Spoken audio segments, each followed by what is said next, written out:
Sorry, apparently I couldn't get my camera to work. That's all right. How are you, Mary? I'm good. How are you? I'm well. I'm well. Monday has been very enjoyable so far. So, Good. Yeah. yeah. Where are you located? I'm in Ohio. Okay. Yeah. Yeah. What about you? I'm in Ottawa, Canada. Cool. Ontario? Yeah. Yeah. Yeah. Yeah. If you're willing to do a guided meditation so we can ground ourselves in our breath. You're gonna And do it? yeah, Okay. Didn't know you were asking me to do it. And I was like, okay, I can, but I just wasn't prepared. yeah. No, I do it with all the guests because I want it to be where we hear a lot of times meditation, and just do it. I'm inviting the listener, and if they don't want to, then they can skip. Yet if they do, then it gives a benefit. It's only like a minute and a half, 2 minutes.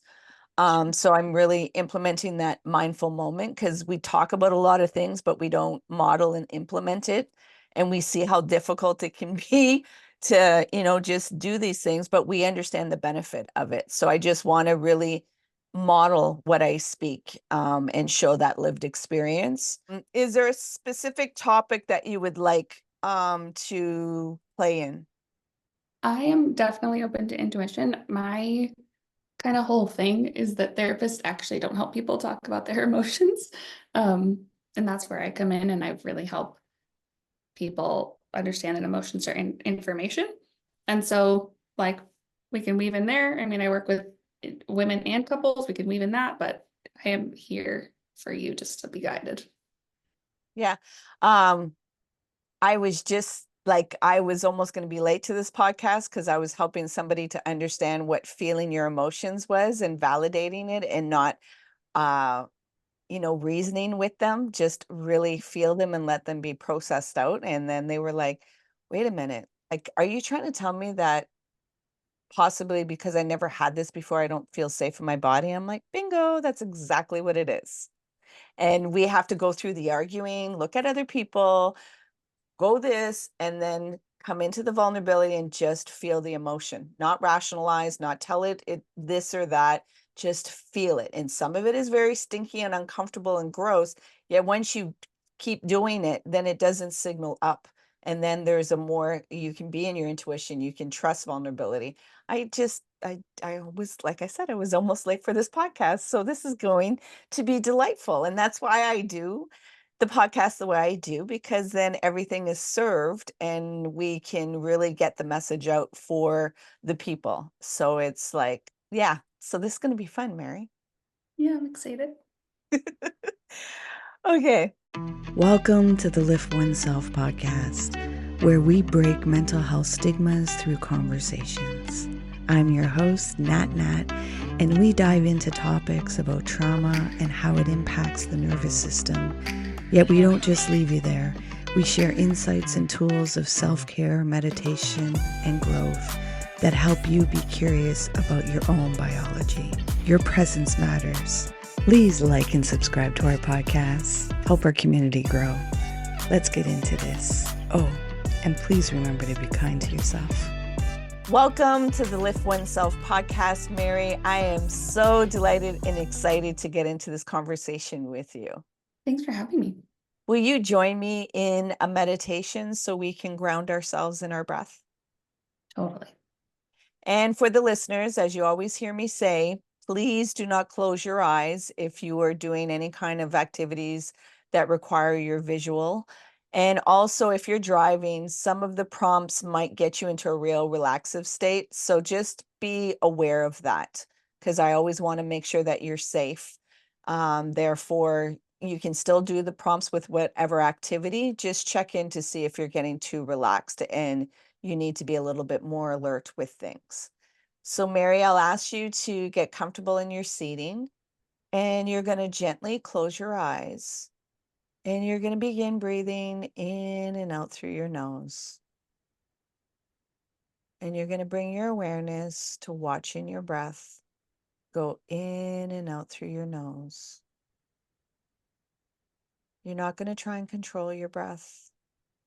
You're just going to be aware of its rhythm. Just staying focused of watching it go in and out. There may be some sensations or feelings coming up in the body. Let them come up. You're safe to feel. You're safe to let go. Surrender the need to control. Release the need to resist and just be. Be with your breath. Drop into your body.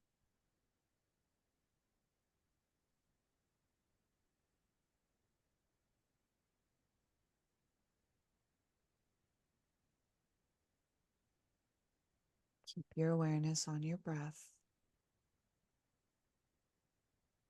and drop deeper into your body.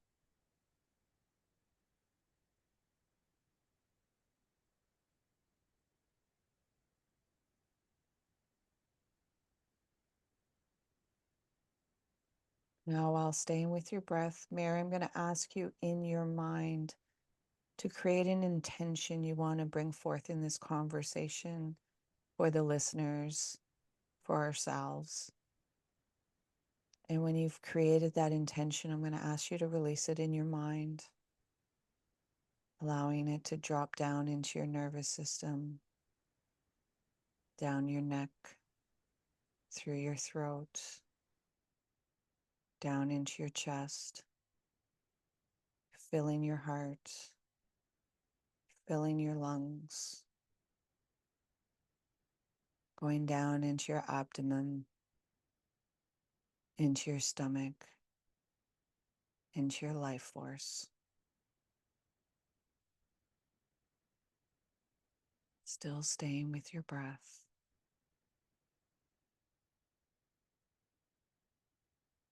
Allowing that intention to surround your energy force.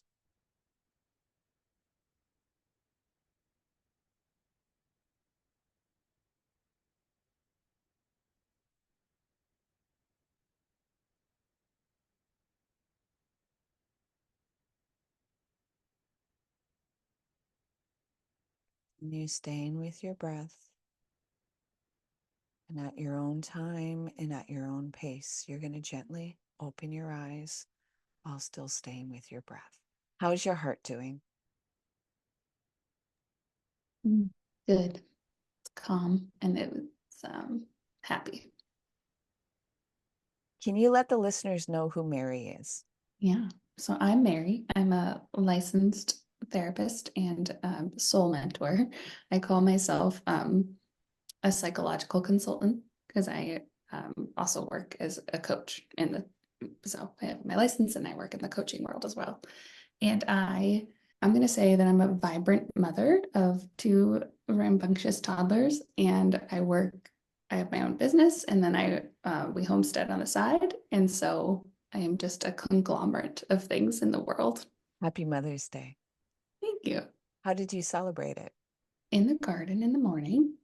And the day before, I actually ran a trail race. And then we went up and to visit some family and just had dinner. It was nice.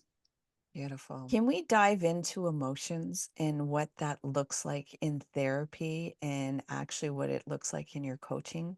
Yeah. So I actually think that most therapists forget to have people feel their feelings. And if you follow the history of psychology, right, we went from it's mind heavy. It's originally, if you go back to I'm talking ancient times, psyche meant soul, right? And so it was the study of the soul. And then now it's more neuroscience. Cognitive behavioral therapy is a big thing. It's focused on our thoughts.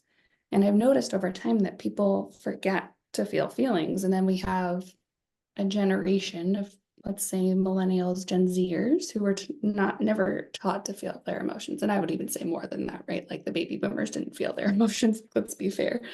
So the work that I do is actually bringing people not only into their bodies, but to say that like I teach that emotions are in motion. If we break down the word of it, right, the etymology of the word ease in motion. It's actually energy coursing through your body, and we need to allow that to course through our body. And so science will tell us that it's 90 seconds. If you can tolerate that, people can mostly relate to like the waves of anger, waves of joy. It's 90 seconds. And then after that, it is the thoughts, it is the beliefs that keep the emotion alive or not. But first, we have to stop, right? Stop and tolerate that feeling and ask what else is here instead of just going and jumping to the patterns of what we thought were there. And now I know some listeners will be like, what is this feeling my emotions? And what does that look like? How do I start even inquiring about this? It looks like, oh, so this is where I can see, like, when I say what it looks like, I want to actually talk to like a practical thing. So this is where I see mindfulness or like meditation, yeah, but I mean, the act of slowing down in your day, giving yourself a pause, most because emotions are going to actually look different, right? I might get sweaty if I'm feeling anxious, but if I'm always just moving about my day, I don't know that that's what's happening. I just, oh, my hands are sweaty. Or someone else might have actually have a lot of thoughts, and that might be their anxiety because they're not able to even tap into their body. So when I say to you, like, start to observe yourself, start to observe how you're being in the world, that's going to cause you to slow down. And really, that's where I start people in my therapy and in my coaching business of like, I start you with just observing yourself and how you are in the world, because from there, it's almost like it's learning a language. It's learning a language of emotions, right? Or learning your preferences. Like, oh, I like to wear the color green, but I didn't know that because I only wore yellow. When you slow down, which means like intentional pauses in your day, or maybe noticing how the water feels on your hands, anything that's going to change your behaviors is going to allow you to start to name emotions. I think a lot of times, when people talk about the emotional intelligence, I think there's missing a part of the nervous system, because the nervous system is all of our sensory input and where everything gets stored. So when people are like, don't live in the past, well, it's very difficult not to live in the past if you haven't been able to face your nervous system and allow those emotional charges of energy that got stuck because you weren't able to feel your authentic emotions in certain experiences. So 100. how do you do that in your work with your clients? Yeah. So I have a system that I call the sift plant grow system. I need to come up with a better name. So ideas welcome. But that's the steps, right? So the sifting is what you're talking to of that's the observation. Let's even just look what's here, right? Because nervous system, right, it is linked to our past. So unfortunately, most of our patterns are formed, or maybe fortunately, I don't know, from age 0 to 7. So that's when you decided what love was to you. Your construct of love happened then. Your construct of how is it safe or not safe to show up in the world, that happens from 0 to 7. So what you just spoke to is, yeah, when we have an experience as an adult, our brains are lazy and they do go back to what happened in the past. And so I talk to people about in this like sifting stage about looking at what I like the superhighways. Maybe there's a lot of on-ramps to certain behavioral patterns and not a lot of off-ramps. So you're unconsciously reacting in a way, right? And this is where people then can get lost in the thoughts, and it's the allowing the emotion. It's not judging. Like, let's say I'm trying to think of a quick example, but like, well, you get a letter in the mail. There's nothing else except for your name on it, right? Somebody who has received lots of negative mail, or maybe something horrible happened, right, is going to see that letter and their nervous system is going to get scared or overwhelmed. Someone else might interpret that mail to be like a card, money, something perceived as more positive, right? But it's still just a letter with your name on it. We haven't even opened it. So that's an example of, you can, in that moment you get it, you might start to notice, I'm getting sweaty. I'm really getting irritable with my partner. I see that one a lot. We take it out on other people. And it's like, hey, what's happening here? Oh, my belief system is telling me that, like, this is something bad. Okay, I'm gonna let that play out. I'm gonna give 90 seconds. I'm gonna go step outside. I'm gonna hold my, maybe it wouldn't hold your breath for a whole 90 seconds, but I'm gonna like play around with my breath, right? And then I'm gonna say, I'm gonna ask the question, like, what else is here? What do I want to believe this is? Or how do I want to react? How do I want to react when I open this letter? And then you literally, kind of like trying on clothes, you try on a different expression. And I think what's missing in this part is that society keeps telling us that fear is not healthy and fear is not to be felt, and don't feel fear. And there's always this love or fear. You have to pick between the two, where it's like, well, to be human and to have a healthy nervous system, it needs a certain amount of fear. We haven't been able to validate and engage with fear. And so then it gets overwhelming and perpetuates and, hijacks our behavior. Can you give us what your definition of fear is and how you walk your clients through that? I try to make it simple. So to me, fear is typically unknown. You don't know what's on the other side of that. Now, that can come from a lot of different facets, but it's something that's unknown. And so I love to play out at many different scenarios when people have fear. Um, and I also like to ask them, like, how is this fear protecting you? What is it protecting you from?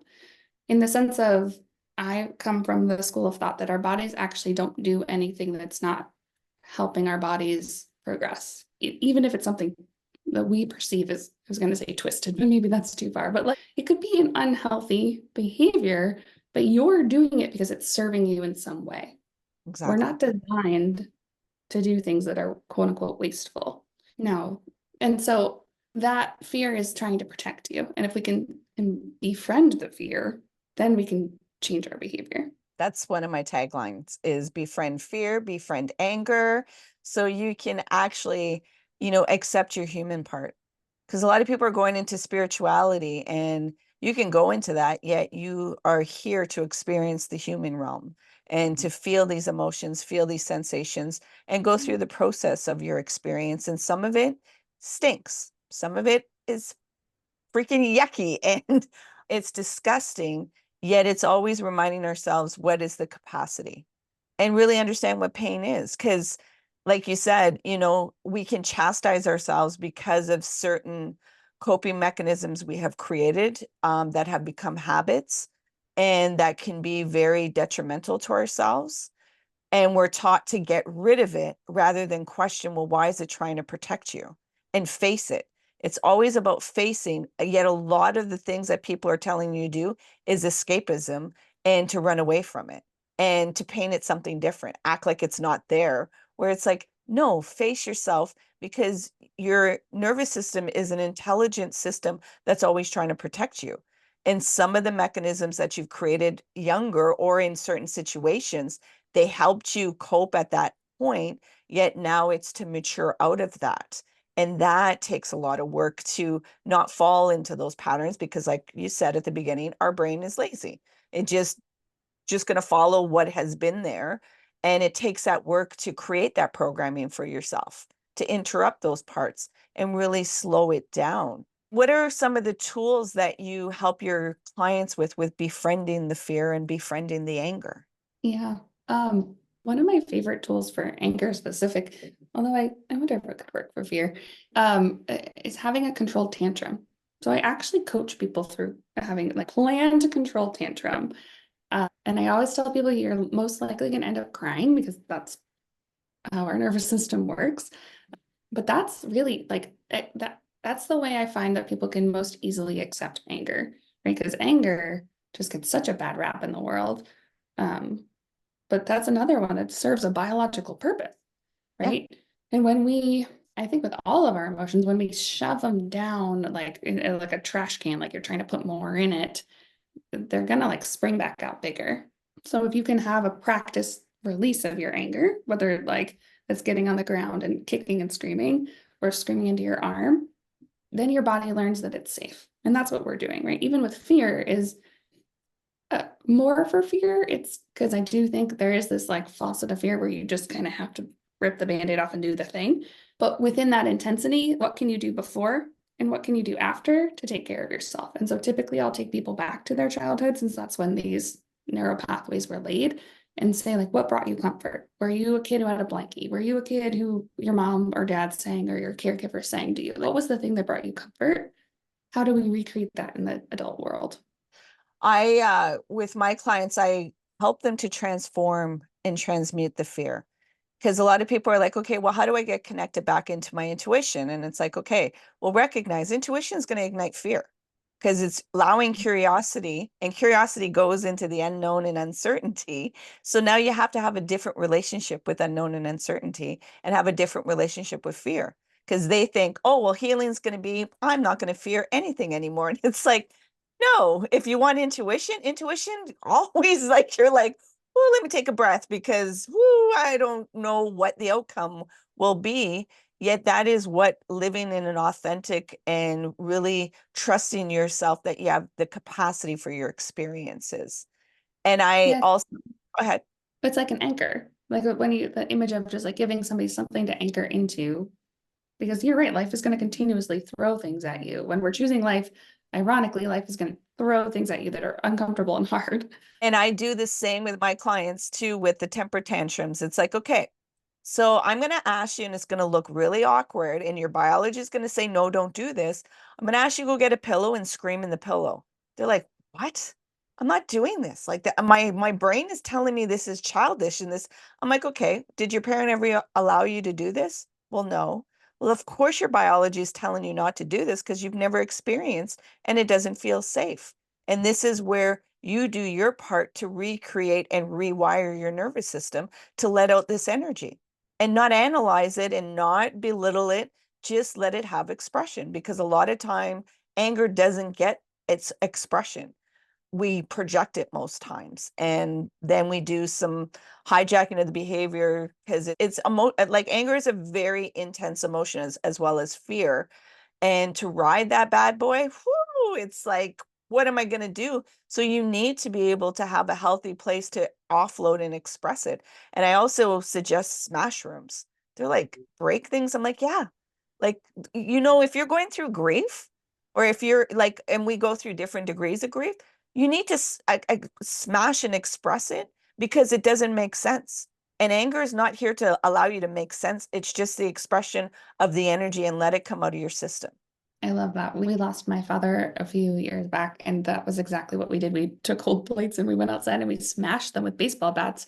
We threw them up in the air and swung at them, and it was the most healing thing. It was just like we didn't have to make logical sense of it. It was just a release that needed to occur. And I think that's what, unfortunately, most therapists can struggle with, is that we want to make logical sense of emotions, and emotions are not logical, but they're powerful and big.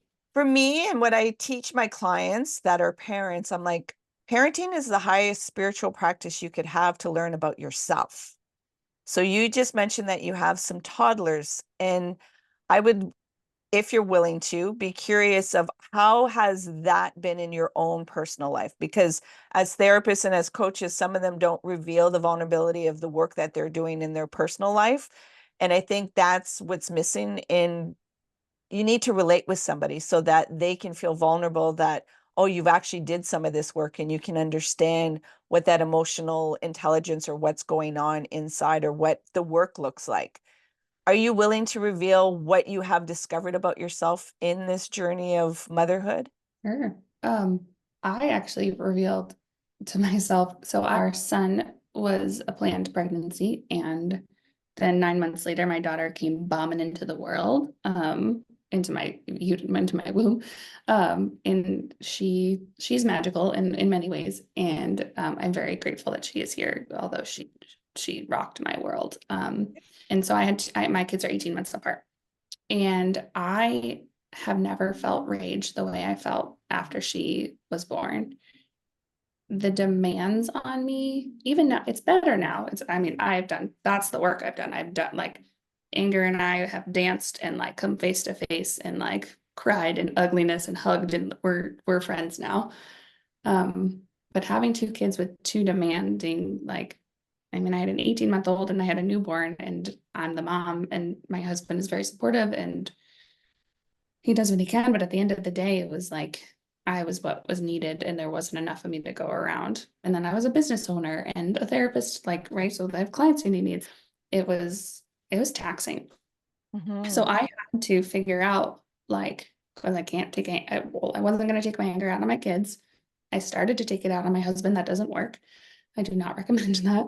And so, like, I had to do the work of asking myself, like, what is here? How can I release this properly? And realizing what happens to my household when I try to pretend that I'm okay when I'm not, right? Like chaos that ensues because my children totally pick up on that I'm masking, right? That would be the maybe the most common way to say it is that I'm masking.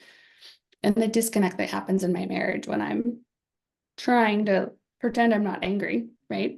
And it's not martyrdom. It's not like, I think that's a different emotion. This was just pure inner rage of feeling like there wasn't enough space for me. You mentioned the grief of your father. When did he transition? It'll be 8 years in October. So now, do you think that some of the parenting unearthed some of that grief and that deep rage, or was it something different? No, it wasn't that. It was more, it was having to face things that happened in my childhood that like I parent very differently from. Yeah. Um, and I'm not one to say it like this is not to like blame my parents. My parents made their decisions and they made very different parenting choices. I was left alone in the crib to cry it out, and my children did not have that experience. And that's not right or wrong. I know that that wasn't what I needed as a child. And Mhm. so then to have this like remember we're talking about our neural pathways and our nervous system, right? So my nervous system was like programmed one way, and then I'm trying to do it different with my kids. And that fight made Yeah. me so angry, right? That was what I was mad about. And it wasn't necessarily like, oh, my mom, but it was like, I'm trying so hard and this is so hard. And I just like couldn't, I had to learn how to hold the difference there. Yeah. I totally understand that language. And it's really, again, sitting with your feelings, these emotions that you didn't have space with, and finding that safety in your body. Because I wasn't able to have that co-regulation with somebody. So now somebody's demanding it, yet this young child that had the temper tantrums coming up, and it's like, you get away from me because I don't even know how, and I've been taught that this emotion is bad. So I'm not allowed to feel this. So really doing that warrior work where I think a lot of women aren't given that language. And I think that that possibly might be in some of that postpartum also, that it's like, okay, this rage and anger is coming up and I don't even know how to understand this. Like, why would I want to harm my child, or why would I want to just not be involved with them, or it's bringing me into some suicidal ideations. And I think there's some really deep rooted emotions where a lot of times women haven't had a healthy relationship with rage or anger because we've been told to be that good girl or proper girl. And that isn't allowed in society standards or even in the home. So then you have this emotion and this energy that's going on that you start to separate and fragment it yourself. Yet, as I say, parenting is the highest spiritual practice. Boom, here they come, and you're like, what is this tsunami? What were the tools that you used for yourself? Yeah, therapy and mentorship was one of them, just like a place where I could just emote and then have someone reflect back to me my reality and my perspective. But the like practical tools were for me, I truly did have to like, run my hands under cold water. I went outside a lot, no matter what the weather was. I even as young babies. So my husband's a firefighter paramedic, so I'm often alone with my children.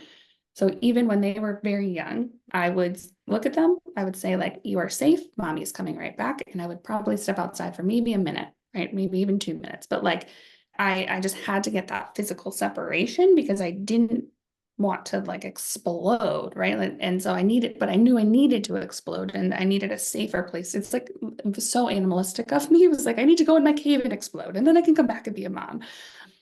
And then I had what actually finally changed it was I had to look myself in the mirror when I was having the rage And I had to say, like, what are you doing in this moment? What do you need in this moment? I had, like you said earlier in this podcast, like I had to face myself. And for me, it was looking myself in the eyes and saying, like, what are you doing? Mm. And that was enough for me personally to switch out that, like, okay, I'm going to step into my adult self. I'm not going to shame my younger self. That's who's having this tantrum. And right now I'm in the mother role and I need to be here. I know many of the listeners now are probably like, okay, not enough. Can I find out where I can find Mary? Because her story is very relatable to mine. So can you let the listeners know where they can find you and what your offerings are right now? Sure. So I have two websites. I have marymartina.com and then beandbeing.com.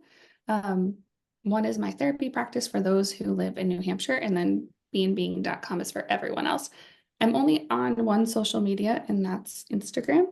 You can find me there at Mary M. Sanker, Sanker. That's there. And right now I work so I'm doing what I call deep dives. So I have deep dive coaching sessions, and I have in July, it'll probably be close, but like I have a group offering coming out, a small group offering, where I'm going to be taking it's ironically, it's going to be called Master Your Mind, but we're going to be dealing with your emotions. That's like the twist. Yeah. And so that'll be coming out late quarter 3, early quarter 4. Okay. Is there anything that you would like to leave the listeners? What I want you to remember, if you remember nothing else from this conversation, is that your emotions are going to last 90 seconds. So, what can you do for 90 seconds to actually drop into your body? So, that's your cue to slow down. Maybe you do run your hands under cold water. Maybe you do step outside. Maybe you squeeze your muscles and release them, right? What small thing can you do? And then after that 90 seconds is over, ask yourself, what else is here? I want to bring you into a reflective question.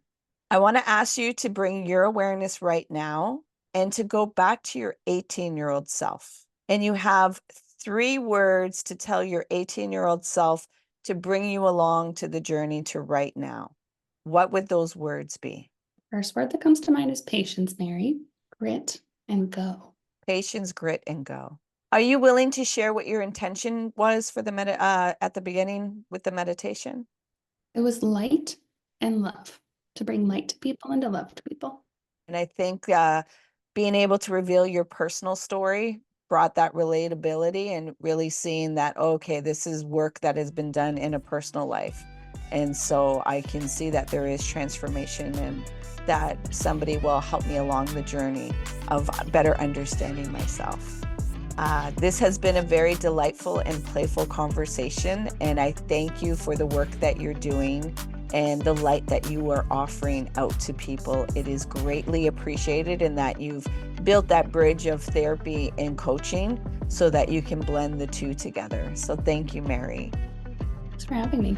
Please remember to be kind to yourself. Hey, you made it all the way here. I appreciate you and your time. If you found value in this conversation, please share it out. If there was somebody that popped into your mind, take action and share it out with them. It possibly may not be them that will benefit, it's that they know somebody that will benefit from listening to this conversation. So please take action and share out the podcast. You can find us on social media, on Facebook, Instagram, and TikTok under Lift Oneself. And if you want to inquire about the work that I do and the services that I provide to people, come over on my website, come into a discovery call, liftoneself.com. Until next time, please remember to be kind and gentle with yourself. You matter.